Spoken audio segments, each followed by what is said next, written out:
Hey guys, what's up? Average Kiwi guy here, and I just got back from Ant-Man and the Wasp.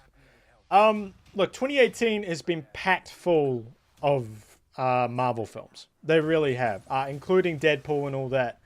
Even though they're not really in the MCU, we've still got a couple more with Venom, and then the sort of the new Spider-Man animated film that's coming up, which I'm actually really excited for. It looks really good. That and Venom too. I'm actually really looking forward to Venom as well. But we don't know how intertwined that is with the MCU in any way. But Ant-Man and the Wasp. Kind of... I always felt kind of bad for Ant-Man and the Wasp because it was gonna be the Marvel film taking after Infinity War. And it was always gonna be hard for that next Marvel film because everyone's hyped up, to level 10, because of Infinity War. Everyone's expecting this grand scale thing. You gotta make sure that when you come into this film, you tone down those expectations. You gotta tone it down. The way I would describe this film is that it is a side story. It is a side story describing where Ant-Man was while all the Infinity War stuff was going on. That's it. Okay? And the other big thing it does is it establishes the Wasp into MCU. The Wasp was there, but that was Hope's mother. This is Hope's the Wasp. So that's what this movie does. It's not much more than that. It is a smaller scale Marvel film. It's the stakes are not big. The villains are not grand. That is not like that. It is just a good time. It's just a good time, good Marvel film. And it's like the first one. The first one, I honestly think the stakes, the scale and the stakes of this one are probably even a little bit smaller than the first one. The first one being that origin story of Ant-Man. This one, it's kind of just telling a story of, Ant-Man in a sort of a week span of the whole, when Infinity War was going on and why wasn't he there? That was really it. So just a quick heads up, first part of this review will not be spoilers anyway, so the stuff that I'm telling you is stuff that we knew from trailers and stuff like that.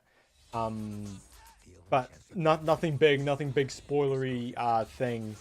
We'll do a spoiler section in the end, for those of you who have watched the film, or those of you who don't really mind and want to get into the bit of the nitty-gritty part.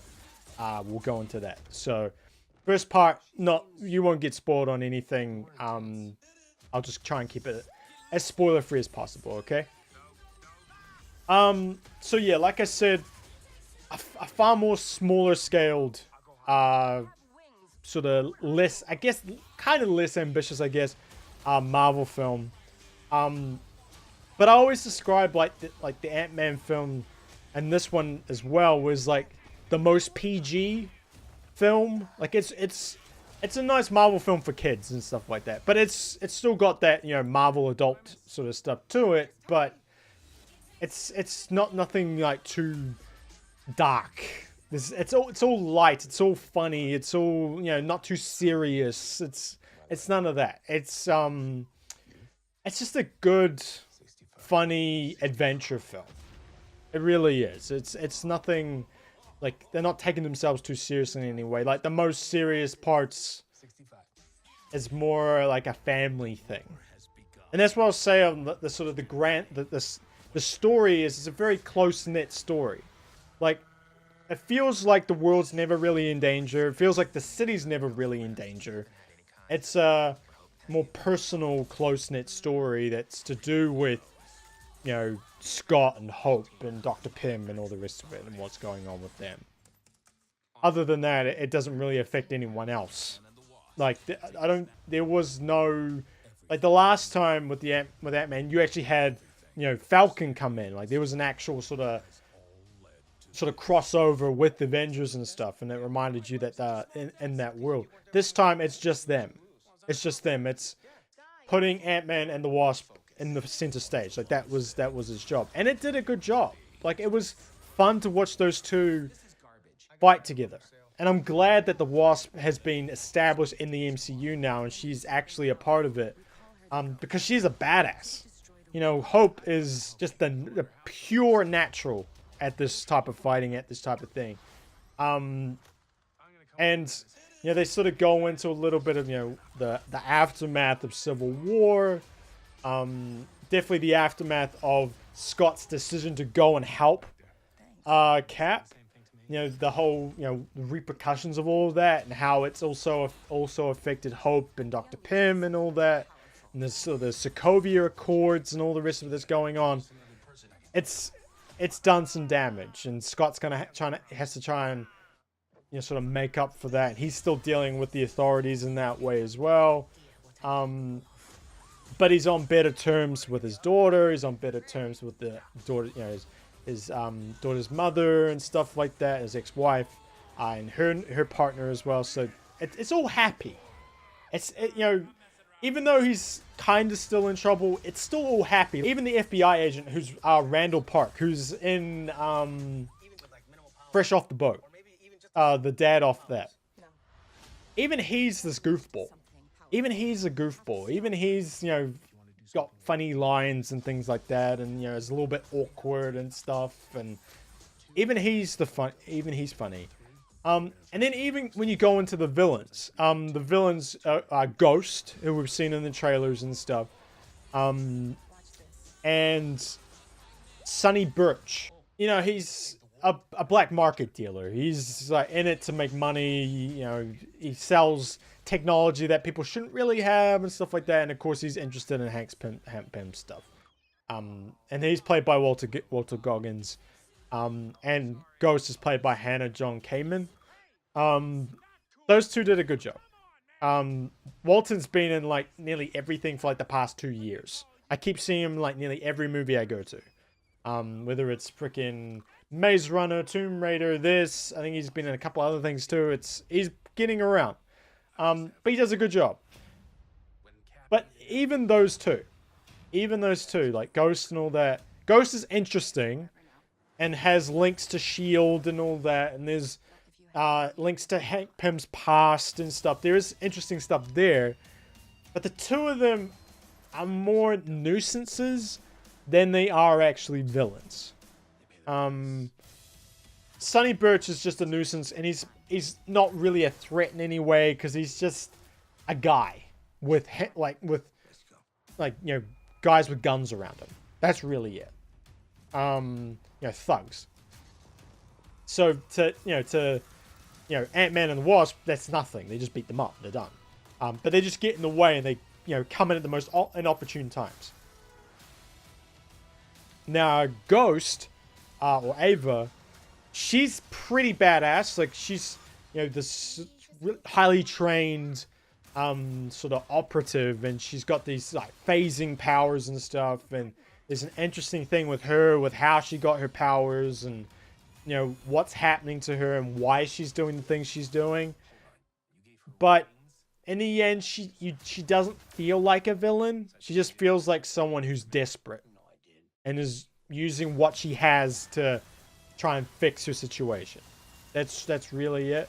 So even on, you know, the villain side of things, the scale of the villains is far lower than probably most of the other Marvel films. They really are. Like, they're not going to be the most memorable villains that you've ever, you know, you'll remember out of the Marvel films. You'll probably forget them pretty quick. But overall, like, the story, like I said, was very, you know, personal. It was a very close-knit story. Didn't spread, you know, out into the other stories of the MCU. Like I said, very much a side story. It still had this, you know, it was going more into, you know, the Pyms, you know, like with the, you know, Hope's mother and stuff and all the rest of it, and how that sort of thing. We know how she got lost in the quantum realm, but they kind of dive into that a little bit more, and they dive into the quantum realm itself a little more as well. But it's just more centered around them. It doesn't feel like there's a big stake other than the success of what they're trying to do in relation to all that, and the mother, you know, Hope's mom and the quantum realm and stuff like that. So don't go in expecting multiple Avengers coming in or anything like that. It doesn't happen. It doesn't happen. But it's still a good time. It's funny. I mean, you got Michael Pena in there, who's like, if you remember the last one, you know, with his descriptions of going through people's, you know, how he got the information, and like, it's him voicing over these scenes, and you know, them like sort of lip syncing how he's saying it and stuff. It's hilarious. You know, Michael Pena, he steals the show generally whenever, whichever scene he's in. I love him a lot. I think he's really funny. And Paul Rudd does a fantastic job. You know, he's got that, you know, just a funny dude. He's a funny dude, and you know, he gets to play more of a good dad this time, and he's just in a better place, even though he's in trouble with the FBI and stuff like that. He's just in a better place personally. You know, Scott is, and it's, you know, he's funny, and he has some really good good scenes, which I liked. Evangeline Lilly, she had some good stuff too. Like I said, the Wasp is a badass, and I want to see more of her, you know, fighting, especially on a bigger scale. You know, I think, you know, we got to see Ant-Man on a bigger scale, like, you know, obviously him going into Giant Man as well, which he does in this one too. But to see her fighting with the Avengers and stuff would be really cool as well. So I'm looking forward to that. And yeah, I mean, just diving into Hank Pym's, you know, background and stuff, and you know, with, you know, dealing with his wife and all that was kind of cool. But yeah, I think the big thing is with this film is you can't go in expecting this big dramatic story, because it's not that. It's not that. I liked the film. I really did. I liked the film. I had a good time. I would say if you are a Marvel fan, or if you know, really like the first Ant-Man, or you just want something to laugh at for a little while and, you know, not take it too seriously, this is a good film. This is a good film. I think it's definitely worth going to watch. I think it's a good time. But just don't go in expecting Infinity War. I think that's the big thing. It's not going to be this mind-blowing story. It's not going to be this, like, oh my god, like, you know, what happened, type thing. It's not that. It's a side story. It's like, you know, the Star Wars stories, with Solo and all that. It's like that. It's just telling a side story, sort of on the side of Infinity War, of that main arc of Marvel films. Ant-Man's down here. It's definitely not in my top Marvel films of all time. It's not going to be that. Comparing to the first one, I don't know. I might actually, I think it's right there with the first one. I like this one for different reasons, but I dislike it compared to the other ones for different reasons. I think because the first one was the first one, and it had, you know, that sort of origin feel to it, and it was cool to see Ant-Man for the first time in that way. But this time it was nice seeing kind of the origin of the Wasp as well. Like, I liked that team up, and it was cooler in that way. And they used the whole shrinking mechanic quite a lot, but in good ways. I will say, like, and we've seen this in the trailer, I still don't know how, like, they built a building with a handle in it. I don't like, I guess maybe you could build it on a small scale and then grow it, maybe. Maybe that's how it did it, but I don't know. Hank Pym's a genius, I guess, but this is what, there are a few things which they shrink and they just pick them up and put them in things. It's like, I don't think that works that way, but okay. Like, a fully operational building and all that just grows and shrinks whenever you want. It's a bit weird, but there are some things in that. But like I said, it's a very light-hearted Marvel film. It's a very light-hearted Marvel film. It doesn't take itself too seriously in any way. It's just a good time. It's just a good time, and I enjoyed it. I enjoyed my time with it, and I enjoyed, you know, going, and I definitely recommend people going to it. Scale-wise,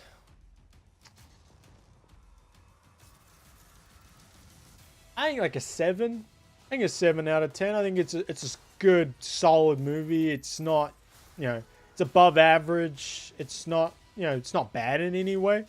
It's just not stellar. It's just not stellar. It's not one that you're like, when you think of 2018 movies, I don't think you're going to think of Ant-Man and the Wasp. I don't. But I do recommend people going and seeing it. I do recommend, definitely, the very end scene, not really worth it. It's just a little bit funny. The scene kind of right after the sort of like, the animated credits, how Marvel films always have those sort of like fancy credits that have like scenes, different scenes, different ways that Marvel films always do. The sort of chasers scene, that one's what you watch. That one has the implications on the MCU side. Probably the biggest thing to happen in the film is probably there in a way, which is a little bit crazy, but to wrap it all into the MCU and put it in a timeline and put it where it meant to be, that scene is the one you watch. So definitely stay all the way through till at least that sort of like chaser scene. But the very end credit scene it's funny. It's funny. That's all I can say. It's funny. But is it worth watching? You could probably watch it on YouTube or something like that later on if you wanted to. It's not, you're not gonna miss anything. I don't think. I didn't look at it like super detailed. I'm sure there might be something there, but it seemed like more of a funny scene. Like, you stayed to the end to watch this. Cool. Like that was more it. But that chaser scene, watch that. That's the important one. But yeah, 7 out of 10, worth going to watch. I liked it. I thought it was a good time. It's just not stellar. It's not a stellar thing. It's a smaller scale. It was always going to be tough coming off of Infinity War. It was just the scale of Infinity War, the gravity of it all. Oh, like that's like probably one of my top 3 Marvel films. Like it's that good. Probably top 2, to be honest with you. It's right up there. And how much of it affects that universe is insane. Then to follow it with this one is like, and here's Ant-Man. You wanted to know where Ant-Man was? Here it is. Like that's it. That's it. But it's still a good time. And it's a Marvel film, so it's pretty much always good. So yeah. Alright guys, that's going to be it for us. We're going to head into a bit of a spoiler section. There's not too much there. But we're heading to the spoiler section. So if you don't want to be spoiled on some stuff, thank you very much for watching. I appreciate it. Go check out the channel. Have a look around.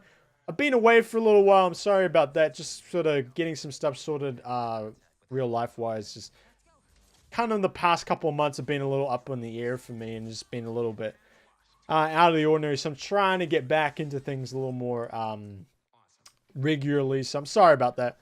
Missed a couple of movies there, which is a bit of a pain. But honestly, like Jurassic World, what was it? Fallen Kingdom? Meh. It's Jurassic World. The only good Jurassic Park film is the first one. That's really it. And Incredibles 2 is incredible. That's all I'll say to that. I love Incredibles 2. So if you want to, if you haven't seen that yet, go watch that. That was freaking awesome. But yeah. So I'm sorry I missed those 2 ones, but we're back with this one. I'll definitely be back. I think Skyscraper. I think next week. So I'll go check that out. That's a new rock film. So it'll be crazy over the top, but it's a rock film. I'm sure we'll have some good part to it. I'm sure. So yeah, that's probably going to be our next one. I'll try and do some other videos in between. But yeah, so thank you very much for watching. Go check out the channel, have a look around. If you like, hit that subscribe button. I'd appreciate it. But we're going to go move to the spoiler section now. So don't want to be spoiled. Probably head out now. So thank you very much for watching. And I'll catch you later. Bye. Alright. Spoilers section. like really, like the only big things is obviously uh Janet, Janet Van Dyne, Hope's mom. Uh, basically her having quantum powers. She had like she's sort of been in there for so long that she adapted to being in there, and she sort of absorbed all this quantum energy, and she can sort of help people like bring their minds back in, like when they're in that area. I guess shield them in a way. She fixed Ghost, but because of that, Chaser scene, apparently she's not fully fixed because she still needs healing particles from the quantum realm, so she's still not quite there, but she's better. I don't know, but that was a little weird. That was a little weird. And where did she get that cloak? I know it's a weird thing, but it's like you went in there with just your Wasp suits, unless you had it on underneath.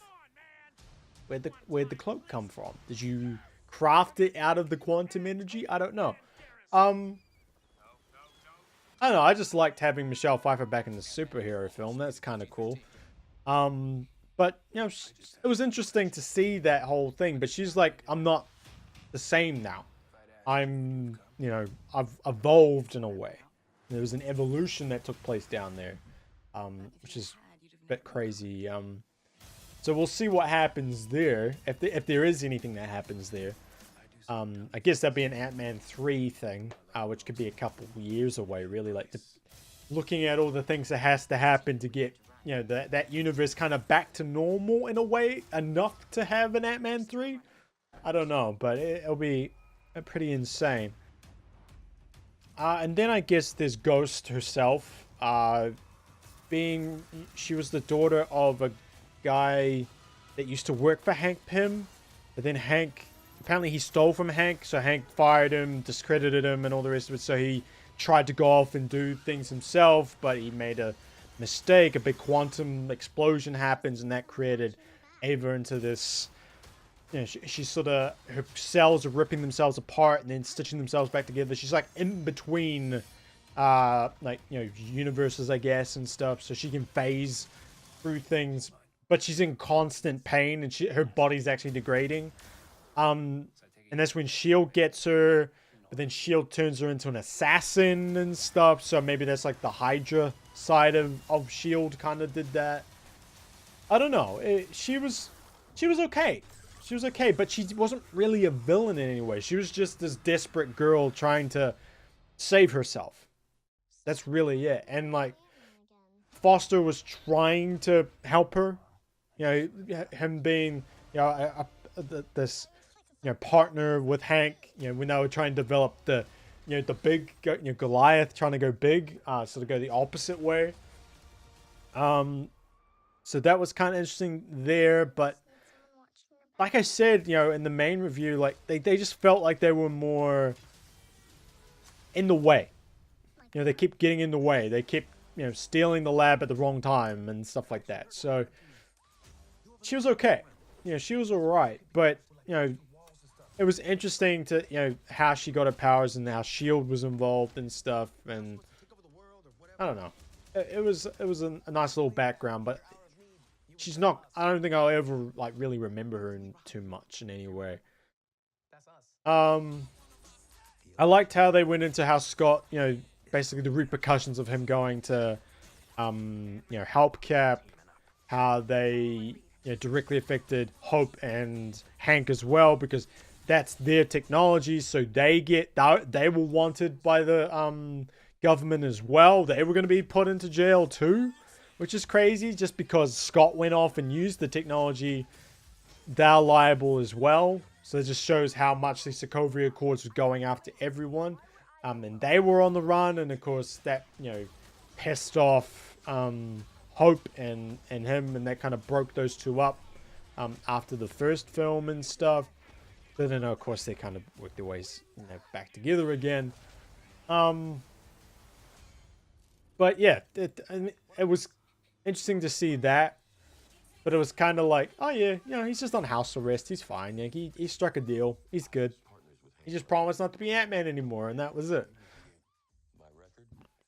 So even that was like kind of lighthearted, and especially when you got, you know, an FBI agent who's like, can you teach me close-up magic and stuff? Like it was a little weird, but you know, it was them just trying to be lighthearted about it. They weren't going to try and take it too seriously in any way.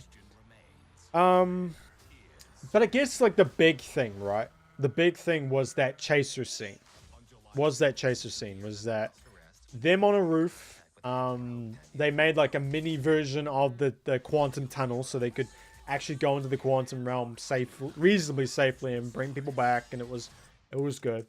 They're on the roof with the van, and it's in the back of the van for some reason. I guess it makes it mobile.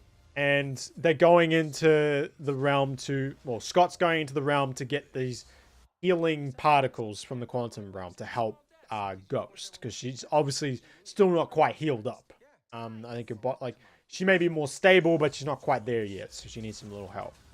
So Scott goes in, gets the particles and stuff, and I basically saw this coming when I saw the whole setup of this thing. It happens right when Thanos basically just wipes out half of everyone. You know, everyone in the universe. Well, everyone goes. You know, the whole puff of dust and stuff.